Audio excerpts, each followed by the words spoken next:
Только слышал о войне. Мария Семеновна. Я только слышал о войне.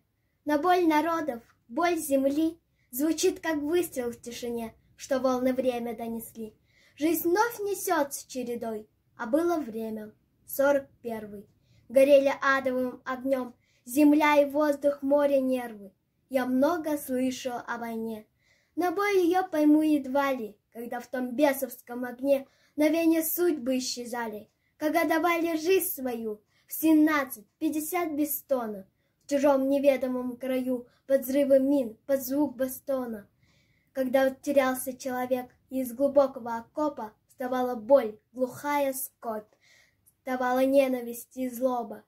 И смерть неслась, и смерть, смеясь, хватала жертвы и казнила.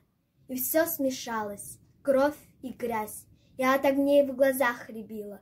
Но помнил, верил человек, что есть любимый, милый, нежный, что это дом и белый снег, такой же чистый, безгрешный, что мир настанет, и тогда они вернутся, восстановят мосты, дороги, города, и эта светлая мечта их поднимает, пекло гонит, их гонит память, боль и месть, их горе старит, ужас белит.